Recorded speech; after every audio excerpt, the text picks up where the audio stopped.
आपका जनता टीवी देख रहे हैं आप। मैं हूं नेहा विश्वकर्मा। नगर पालिका परिषद शिवालिक नगर की बोर्ड बैठक में वित्तीय वर्ष 2026 से 27 के विकास कार्यों के लिए 47 करोड़ रुपए का बजट सर्वसम्मति से स्वीकार किया गया है। बैठक में कुल 241 जनहित प्रस्तावों को पारित किया गया है। सदस्यों ने पॉलीथीन प्रबंधन और इसी के साथ ही सफाई व्यवस्था, पथ प्रकाश और संपूर्ण स्वच्छता को लेकर विशेष योजनाओं के क्रियान्वयन पर जोर दिया है। साथ ही निर्माण कार्य और सीएम हेल्पलाइन का प्राप्त प्रस्तावों के निस्तारण जैसे विषयों पर भी विस्तार से चर्चा की गई है।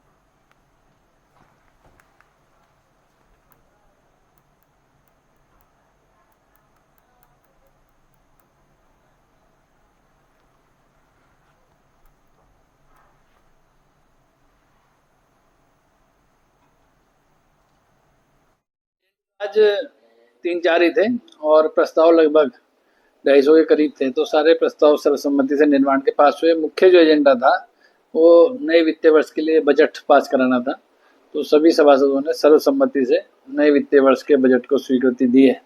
सारे प्रस्ताव भी सर्वसम्मति से पास हुए हैं। पूरे नगर पालिका क्षेत्र में साफ सफाई, स्वच्छता और निर्माण, पथ प्रकाश, इन सब विषयों को लेकर व्यापक चर्चा हुई। सभासदों ने अपने अपने क्षेत्र के जो भी मुद्दे थे उनको रखा और उनके निराकरण के लिए सब प्रस्ताव रखे और उन सभी प्रस्तावों को स्वीकृत कर शीघ्र से शीघ्र वो कार्य को किया जाए, ऐसा तय हुआ। यही है हमारा निर्माण का काम है, हमारा सुरक्षा की दृष्टि से जो कैमरे हैं, लाइट है, उनका काम है, चौराहों का सौंदर्यकरण है, उनका कार्य है, और जो मीट नॉन वेज की बिक्री वो कहीं भी खुले में ना हो, उस पर सख्ती से कार्रवाई करना, ये भी तय हुआ। और बहुत सारे इस तरह के प्रस्ताव हैं, 200 के करीब, सब के पास।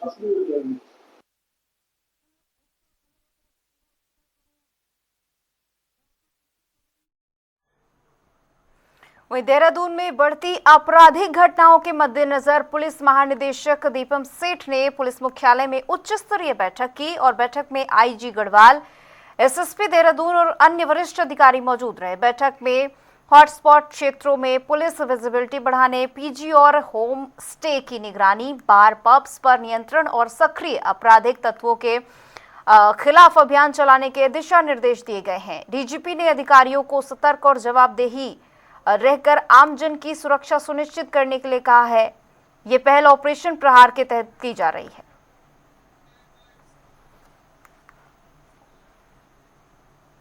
वहीं चारधाम यात्रा के दौरान हेली सेवाओं की दरों में हल्की बढ़ोतरी पर सियासत शुरू हो गई है।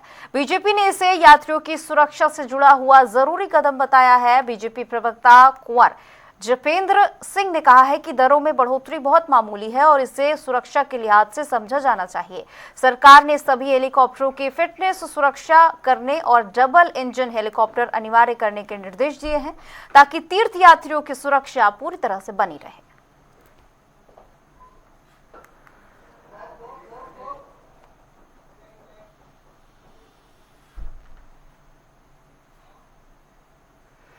और विधानसभा चुनाव से पहले उत्तराखंड की राजनीति में बड़ा उलटफेर देखने को मिल रहा है। बीजेपी और निर्दलीय पृष्ठभूमि के 5 से 6 नेता कांग्रेस में शामिल हुए हैं। कांग्रेस की ताकत बढ़ाने की ये रणनीति चुनाव से पहले सियासी हलचल बढ़ा रही है। कैबिनेट मंत्री प्रदीप बत्रा ने कहा कि आना जाना चलता रहता है, लेकिन बीजेपी का लक्ष्य स्पष्ट है। 2027 में मुख्यमंत्री पुष्कर सिंह धामी के नेतृत्व में पार्टी फिर से सत्ता हासिल करेगी। तो ये सभी चलता रहता है, आना जाना। कहता हूँ कि जिसका जहाँ मन कर रहा है वो जा रहा है और 2027 का लक्ष्य हमारा निर्धारित है। 2027 बीजेपी सरकार बनेगी, माननीय मुख्यमंत्री पुष्कर सिंह धामी जी के नेतृत्व में, और बहुमत से सरकार बनाएंगे। कांग्रेस पार्टी कह रही है कहेंगे लोगों का काम है, क्या नाम कहते। वहीं चारधाम यात्रा 2026 की तैयारियों के तहत हरिद्वार में 1 अप्रैल से वृहद स्वच्छता अभियान चलाया जा रहा है और जिलाधिकारी मयूर दीक्षित की अध्यक्षता में बैठक हुई है। बैठक में 37 विभागों के अधिकारियों को नोडल अधिकारी बनाया गया है। जिलाधिकारी ने कहा है कि यात्रा प्रवेश द्वार होने के कारण स्वच्छता और व्यवस्थाएं सर्वोच्च प्राथमिकता हैं।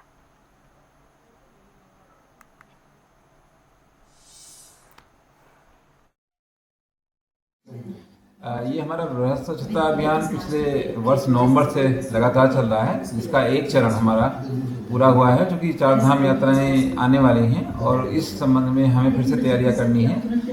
खासतौर से जो कि हरिद्वार हमारा प्रवेश द्वार है, यहाँ से जो फीडबैक मिलता है यात्रियों को, उससे एक अच्छा इंप्रेशन स्टेट का पड़ता है और एडमिनिस्ट्रेशन के बारे में भी एक अच्छी इमेज बनती है। तो हमारा प्रयास ये रहेगा कि इस बार हम जो भी 4 धाम यात्रा शुरुआत के पहले हम अपने जनपद को, अपने शहर को साफ सुथरा रखें और एक अच्छा संदेश दे सकें। इसमें हमने एक तो विभागों के सारे उसको लिया हुआ है, जिसमें अगर हम बात करें नहर पटरी जो सिंचाई विभाग को देख रहा है, PWD है, NH है, RWD की जो रोड है, PMGSY की जो रोड है, तो सारी रोड्स को पहले फोकस किया गया है। इसके साथ साथ नहर पटरी को फोकस किया गया है। इसके अलावा हम ग्रामीण क्षेत्रों में पंचायतों के माध्यम से फोकस कर रहे हैं। रेल पटरी और हमारे जो बस स्टॉप है, इस तरह से धार्मिक स्थलों को हम पर्यटन विभाग के माध्यम से फोकस कर रहे हैं। तो ईच एंड एवरी एस्पेक्ट जहाँ जहाँ पर यात्रियों के जाने की संभावना रहती है, जहाँ जहाँ लोग विजिट करते हैं, उनको प्राथमिकता ले रहे हैं।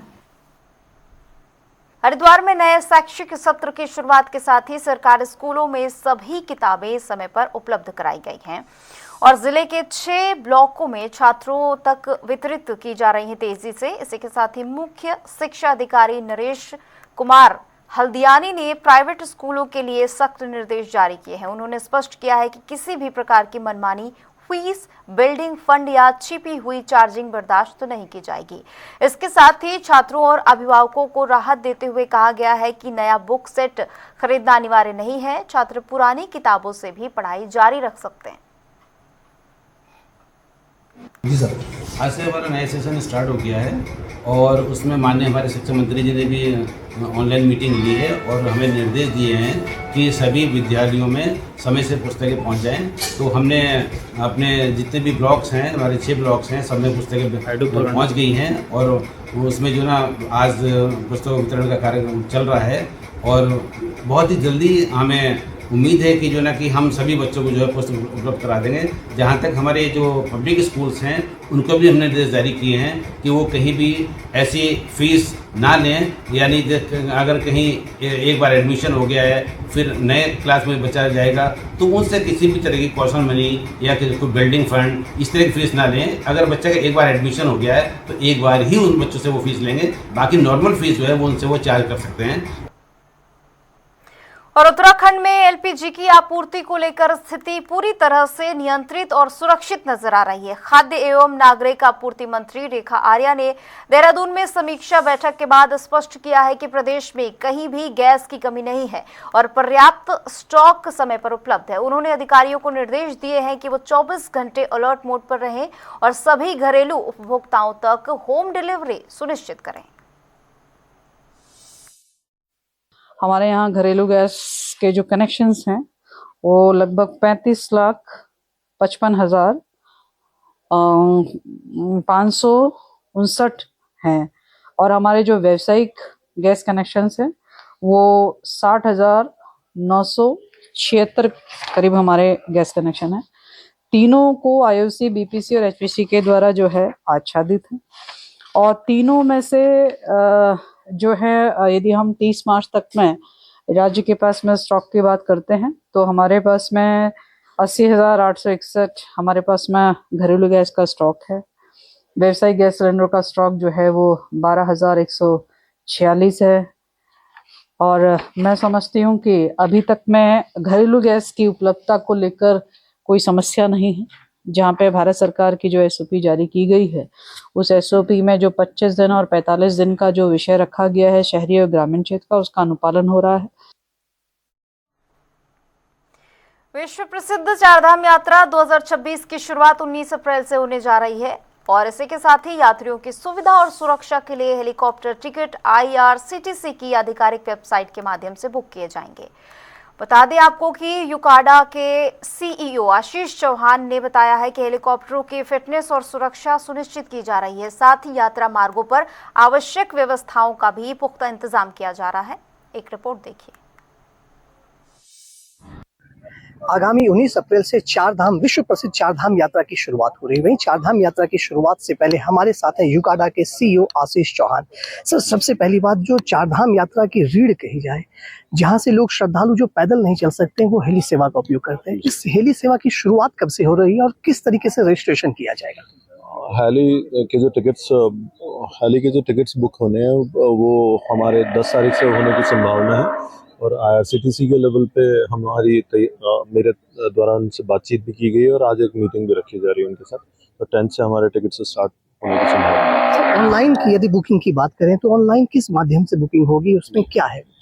जो ऑथेंटिक वेबसाइट है वो heliyatra.irctc.co.in है और वही ऑथेंटिक वेबसाइट से मेरा अनुरोध रहेगा यात्रियों को कि उसी के माध्यम से हम लोग टिकट्स को बुक करें। सर, यदि बात करें कि हेली सेवा की, तो हेली सेवा में अक्सर देखा गया है कि भ्रामक खबरें भी फैलाई जाती है और साथ ही साथ भ्रम भी फैलता है। कई लोग किसी अन्य साइट के माध्यम से भी टिकट बुक करा लेते हैं और उन्हें ठगी का शिकार होना पड़ता है। इसके लिए यूकाडा के द्वारा क्या तैयारी की जा रही है? जैसा कि हमेशा हमारे यहाँ पे एक कंट्रोल रूम बनता है और इस तरीके की शिकायतों को हम देखते हैं। डिस्ट्रिक्ट एडमिनिस्ट्रेशन भी और पुलिस एडमिनिस्ट्रेशन भी इस तरीके की चीज़ों को लगातार मुस्तैदी से देखता है। सिमिलर लाइन पे इस बार हम लोग प्रोएक्टिवली इन सारी शिकायतों को देखेंगे और अगर कहीं ऐसी शिकायत मिलती है या ऐसे फ्रॉड की संभावनाएं बनती है तो हम तत्काल उस पर जो स्ट्रिक्ट एक्शन होंगे वो लेने की कोशिश करें। सर, हेली सेवा के लिए कितनी कंपनियों को निर्धारित किया गया और एक दिन में कितना वो ट्रेवल करेंगे? जी, हमारी 8 सेक्टर्स के लिए 8 कंपनियां अभी पैनल्ड हुई हैं, टेंडर में शॉर्टलिस्ट हुई हैं और इन्हीं के माध्यम से हमारे जो शटल्स होंगी, DGCA के द्वारा शटल्स का नंबर सेक्टर वाइज हमें बताया जा चुका है, मैक्सिमम जो शटल कितनी हो सकती हैं। तो उसी लाइन पे लास्ट ईयर हमारी 9 कंपनीज ने 184 शटल्स किए थे सेकंड सीजन में, तो कमोबेश उतने ही हमारे 8 कंपनीज के जो होने हैं वो शटल लगभग उसी के आसपास रहेगी और स्ट्रिक्टली मॉनिटर किया जा रहेगा कि कोई वायलेशन ना हो। हेली दुर्घटना भी एक महत्वपूर्ण कारक है। आखिर हेली दुर्घटना जो हो जाती है, इसको रोकथाम के लिए आप लोग क्या कर रहे हैं? इसको लगातार माननीय मुख्यमंत्री जी के निर्देश भी रहे हैं और सेंट्रल गवर्नमेंट में DGCA, airport authority of India और मिनिस्ट्री ऑफ सिविल एविएशन इसे लगातार देख रहा है और उनके द्वारा जो हमें इंस्ट्रक्शंस दिए गए हैं उन्होंने कॉन्टिन्यूसली फॉलो कर रहे हैं।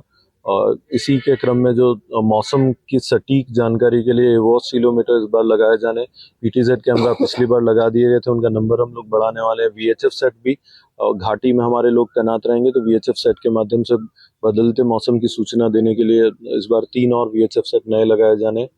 और इसके अलावा अगर हम बात करें तो हमारा जो इंटीग्रेटेड कंट्रोल रूम है सिरसी और सहस्त्रधारा, यहाँ पे DGCA, airport authority of India और मौसम विज्ञानी बैठेंगे और हम लोग 2 नए ATCs भी केदारनाथ जी और बद्रीनाथ जी में स्टार्ट करने वाले हैं। तो इस तरीके से मल्टीपल जगह पे सर्विलांस भी होगी और ग्राउंड हैंडलिंग को भी हम कॉमन ग्राउंड हैंडलिंग करवाने वाले हैं, जिससे कि हेलीपैड पे किसी किस्म की दुर्घटना ना हो और क्राउड को बेटर तरीके से कंट्रोल किया जाए। प्राइस को लेकर के, हेली प्राइस को लेकर के क्या कुछ बदलाव लाया गया है इस बार? जो टेंडर में हमें रेट्स मिले हैं, 2 सेक्टर में थोड़ा बढ़ा है प्राइस हमारा, फाटा और गुप्तकाशी में माइनर सा इंक्रीज है और सिरसी में सब्सटेंशियल डिक्रीज। सर, मेरा अंतिम प्रश्न है कि बद्रीनाथ में भी हेली सेवा की शुरुआत होनी है, वहाँ पर किस रूप में इसको आप देखते हैं और क्या तैयारियां की गई है? बद्रीनाथ जी के लिए हम लोगों ने इस बार एक नवीन जो सेक्टर खोला है, उसमें मेरा ये कहना है कि उसका टेंडर पहले हो चुका था गौचर बद्रीनाथ जी का, और अभी हम लोगों के लिए एक नया फीचर रहेगा और जिन यात्रियों को उस रेट्स ऑलरेडी डिसाइडेड हैं, तो जो ऑपरेटर है उसके रेट पे वो फ्लाई कर सकेंगे। जी, बतौर यूकाडा CEO आप जनता से क्या अपील कर रहे हैं इस बार चारधाम यात्रा को लेकर? मेरा यही रिक्वेस्ट रहेगा कि वो लगातार अपने जो फेक किस्म की जो स्थितियां बनती हैं या फेक टिकट वाली चीज़ों को अवॉइड करें और ऑथेंटिक वेबसाइट से ही अपने टिकट्स लें। और यदि कहीं पे कोई ब्लैक मार्केटिंग की या मिसबिहेविंग की कोई कंप्लेन आती है तो हम उसको सख्ती से देखेंगे। तो हमारे साथ यूकाडा के CEO आशीष चौहान ने स्पष्ट रूप से कहा कि इस बार जो चारधाम की यात्रा में हेली सेवा की शुरुआत की जाएगी वो पूरी तरीके से सुरक्षित रहेगी। और साथ ही साथ उन्होंने लोगों से, आने वाले श्रद्धालुओं से यह अपील भी की कि वे जब भी आएँ तो ऑथेंटिक वेबसाइट से ही टिकट की बुकिंग कराएं, अन्यथा वो ठगी का शिकार हो जाएंगे। और यदि किन्हीं के साथ ऐसी अप्रिय घटना होती है तो वो तुरंत इसकी शिकायत करें, जिसकी तुरंत कार्रवाई की जाएगी। कैमरा पर्सन अनूप भट्ट के साथ मैं यश आनंद, जनता टीवी, देहरादून। और मसूरी में अखिल भारतीय ट्रेड यूनियन कांग्रेस से जुड़े मजदूर संगठन ने केंद्र और 4 श्रम कानूनों के खिलाफ जोरदार प्रदर्शन किया। काला दिवस के अवसर पर मजदूरों ने पिक्चर पैलेस चौक में एकत्र होकर जमकर नारेबाजी की। होटल, स्कूल, दुकानों और चाय बागानों में मजदूरों को महंगाई भत्ता देने, न्यूनतम मजदूरी 1500 रुपए प्रतिदिन तय करने और रिक्शा चालकों के पुनर्वास जैसी मांगे रखी गई। साथ ही चेतावनी भी दी गई है कि यदि मांगे नहीं मानी गई तो 1 जून से अनिश्चितकालीन हड़ताल पर जाएंगे। आज ही के दिन 1 अप्रैल 2022 को केंद्र में बैठी हुई भारतीय जनता पार्टी और नरेंद्र मोदी की सरकार ने 4 श्रम संविधा कानून जो लागू किए थे, उन काले कानूनों को सरकार वापस ले और उन काले कानूनों के खिलाफ आज पूरे भारतवर्ष में काला दिवस मनाया जा रहा है। उसी क्रम को आगे बढ़ाते हुए तमाम मसूरी की trade union, hotel workers union, school कर्मचारी यूनियन, दुकान कर्मचारी यूनियन, भवन निर्माण मजदूर संघ, तमाम गाइड यूनियन, तमाम मजदूरों के मजदूर साथी इस काले दिवस को अंतिम जामा फहराने के लिए हम आज सड़कों पर है। वर्ष के अंदर ट्रेड यूनियनों ने एक निर्णय लिया, जिसके फलस्वरूप आज पूरे देश के अंदर काला दिवस के रूप में असंगठित क्षेत्र का तमाम मजदूर विरोध स्वरूप काली पट्टी बांध करके अपने काम पर है। परंतु सरकार को एक चेतावनी देना चाहते हैं कि अगर निकट भविष्य में केंद्र में बैठी हुई भारतीय जनता पार्टी की सरकार अगर इन काले कानूनों को वापस नहीं देती है तो उत्तराखंड से लेकर के तमाम पूरे देश के अंदर एक बहुत बड़ी श्रम विरोधी नीतियों के खिलाफ एक जन सैलाब जो पैदा होगा। तो उत्तराखंड के खास बुलेटिन में फिलहाल इतना ही। बने रहिए जनता टीवी के साथ। नमस्कार।